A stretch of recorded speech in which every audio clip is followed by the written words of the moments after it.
Coucou tout le monde, c'est Lydie et bienvenue dans cette nouvelle vidéo.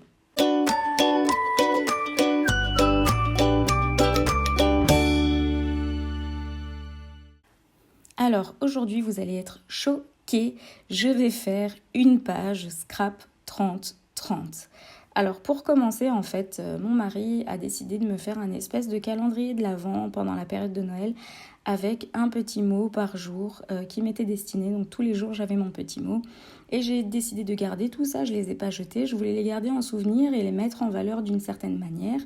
Et donc j'ai décidé de faire une page scrap qui mettrait en valeur tous ces petits mots et qui voilà serait aussi bien présenté sur une page scrap. Et cela va être accompagné de 2 photos de nous que j'adore. Donc voilà un petit peu. J'ai décidé de partir sur une page scrap, donc 30-30, de couleur plutôt mint. J'ai un petit peu réfléchi à la manière dont j'allais disposer un petit peu mes papiers. Et donc j'ai décidé de commencer par faire un fond à la peinture acrylique avec de l'acrylique blanche. Donc j'ai préparé mon acrylique blanche et j'ai un petit peu fait des traits d'acrylique blanche sur la partie de droite et sur la partie de gauche, je vais mettre mes petits papiers.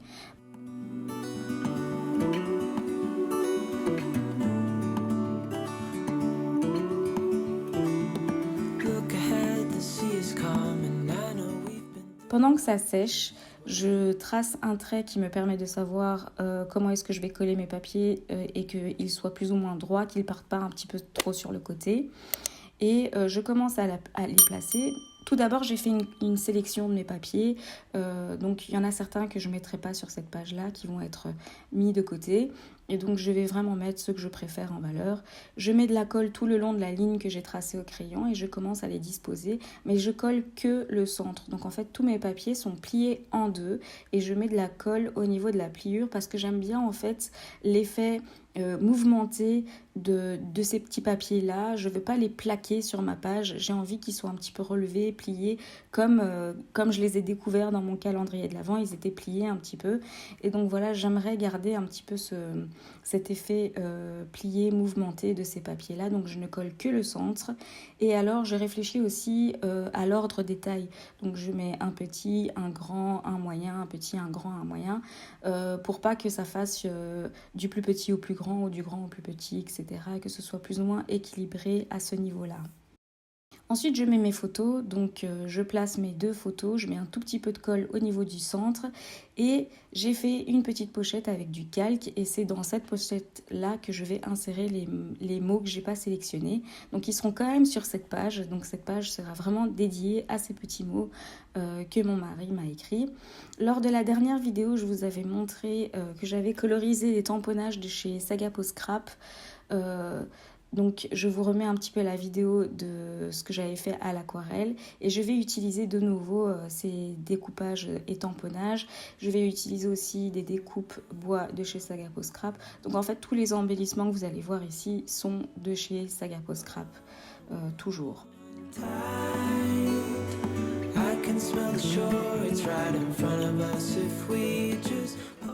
Donc voilà, je place un petit peu mes embellissements.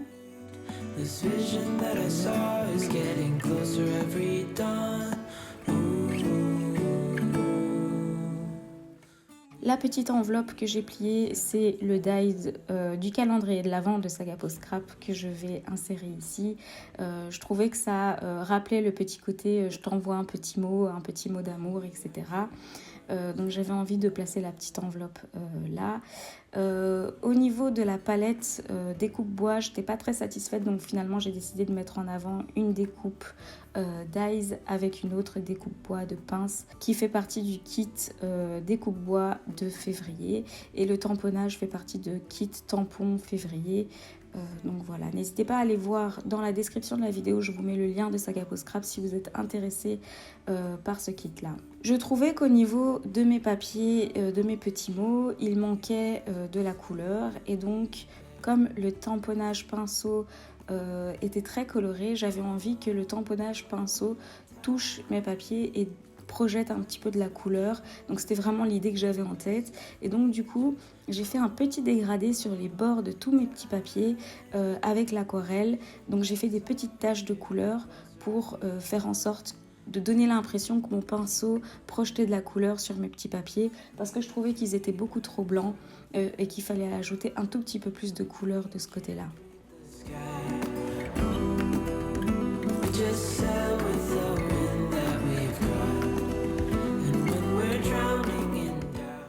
Ensuite, j'ai de nouveau ajouté quelques petites découpes d'eyes, des petits tamponnages de nouveau parce que je trouvais que c'était pas assez embelli. J'ai mis mes petits mots dans ma petite pochette en calque au-dessus. Et voilà, ma page est terminée. C'est très très rare que je fasse des pages. Moi, mon truc, c'est les mini-albums, mais j'avais vraiment envie de mettre en valeur tous ces petits mots sur une page. Et donc voilà, j'espère que ce tuto vous a plu et qu'il vous a donné encore des idées pour faire d'autres projets scrap.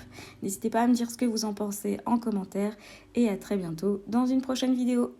N'oubliez pas d'activer la petite cloche pour être au courant de mes nouvelles vidéos. N'hésitez pas à liker, commenter et vous abonner. À très bientôt dans une prochaine vidéo. Your biggest fan. And when things are really tough and they're really rough and nothing's working, but there's something inside of you that says, I just have to follow that. Because you don't know